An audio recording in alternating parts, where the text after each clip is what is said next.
پورا واده نه یریږي بیا هم واده په هغه وخت کې وکړي چې هغې نه وروستو بیا لوی مسایل ورته پیښ وي ښه جینکۍ هم هغه په کورونو باندې ناست دی چې کوم وخت د واده دی په هغې کې نه مور و پلار ورکوي او نه هغې هغه واده کولو ته تیار وي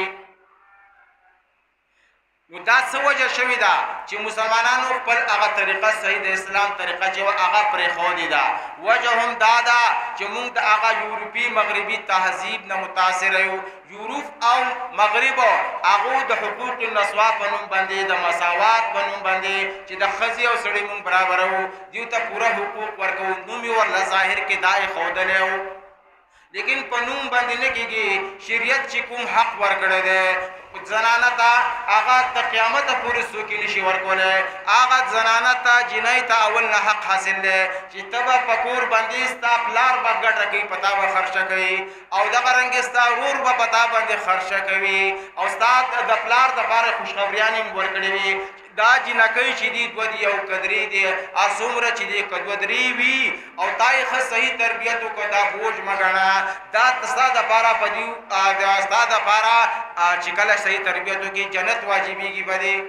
نو بیا چې کله دا تا صحیح طریقې سره صحیح ځای ته واده کړلې نبي علیه صلات وسلام هغه خاوند ته یې ویلي دي چې خیرکم خیر لأهله یا ته بهترین انسان جوړېږي نو خپلې ښځې سره بهترینه زندګي تېروه نو ستا وصیت خو پیغمبر علیه صلات وسلام دغه صورت کې هم کړی دی خاوند ته یې ویلي دي چې ته د ګټې والی ته به ګټه کوې ته به نوکري او ملازمت کوې ته به تجارت کوې که ته وله سفر هم کوې کوه خو دا به ناست دی کور کې خرچه به کوې او خوراک بکې ستا د وړو تربیت بکې ستا د عزت خیال بساتي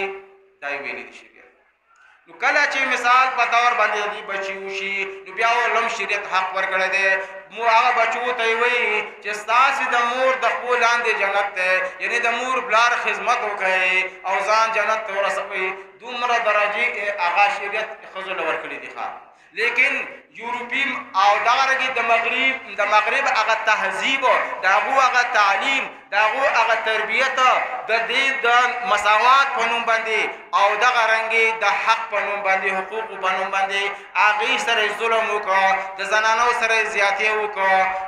څنګه ظلم زیاتې وکړه د نوکرۍ حق چې دی هغه د سړي و شپه ورځې ډیوټیانې کوله دغه رنګې د تجارت حق د سړي و په ده باندې لازم و دنیا د ګټې دپاره سفرې کول د ده حق و دغه رنګې زمینداره د ده حق و دنیا پیسې ګټل چې دی هغه د ده حق و او په دې ښځه باندې خرچ کول نو اوس دلته کې مغرب وایي او دغه رنګې نوې تعلیم موږ ته وایي چې موږ حق ورکوو ښځې به ملازمت کوي دا به نوکري کوي دا به تجارت کوي دا به مشري کوي نو چې مشري د هغې ذمهواري نو دلته کې د ښځو چې کوم کار و د ښځو کار چې و د کور سنبالی و بچي راوړل و بچي تربیت و نو که چېرته پوره مغرب ته پوره کافرو ته هغه خلکو ته چیلنج دی چې کوم مساوات راولي او کوم د هغو ته وایي د دې سړو په شان د حق میلو شي نو ټیک ته تاسو ښځو باندې بوجونه زیات واچوله د کور کار ورته هم حواله دی او هلته کې د سړو کار هم کوي او ستاسې غرض هم دا دی د شنګړیانو په شان وښکوي چې یاره چې دا ښځه پیسې راوړي دا ښځه نوکري کوي خپل کفالت به کوي زما د بچو به هم کوي او بس زه به بېغمه ناست یم زه چې څه کوم به او واده مې صرف دې دپاره کړی دی چې زما هغه نفسیاني خواهش پوره شي شریعت ته نه ګورم مسلمان وایي نو ظلم یې څه وکړه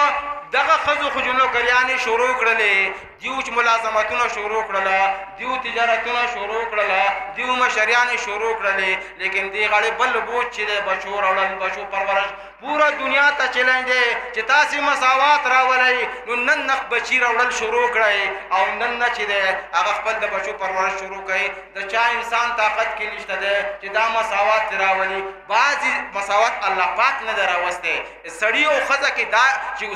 مختلفې ذمهواریانې دي دا ذمہواري به سړی په خپله پوره کوي او ښځه به خپله ذمہواري پوره کوي هله به دین اسلام باندې هغه چلن او کورونه به هله جوړېږي نن چې کله حقوق نسوا په نوم باندې مساوات په نوم باندې ښځو له هغه اختیارات سمیلو شو دغه رنګ هغو باندې دا ظلم زیاتی شروع شو هغه خپل بوج په هغو پورته کوي تمام سړو کې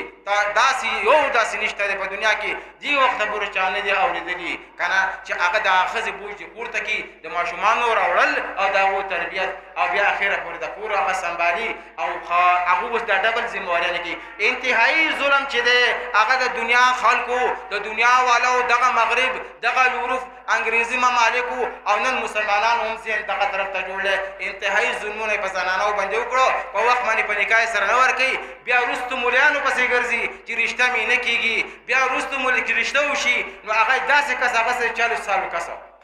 ان یا جنې خو د هغه هم یا د 13 یا سره هغو دویانې خوړلي هغوی علاجونه کړي کله اولاد کېږي مولیانو پسې ګرځي دغه مولیانو غریبانان سره موږ سره څه شی دی هغه دعاګانې دي چې الله پاک دي دین اسلام موږ پوره مسلمانانو کې راولي چې په ټیم باندې خپله لور خور هغه بل ته ورکو او هغوی هم هغو کې انسانیت او هغه هم د شریعت مطابق باندې وساتي او د هغې تربیت وکړي بیا د هغو په هغه اولاد باندې هم ښایسته اثر نبي علیه صلات وسلام فرمایي یو روایت کې داسې دي هغه دا جنکۍ مخاطب کړي دي یا دغه جنکو هغه چې کوم مشران دي چې کله تاسو ته مفهوم دا دی چې کله تاسو ته یو رشته راشي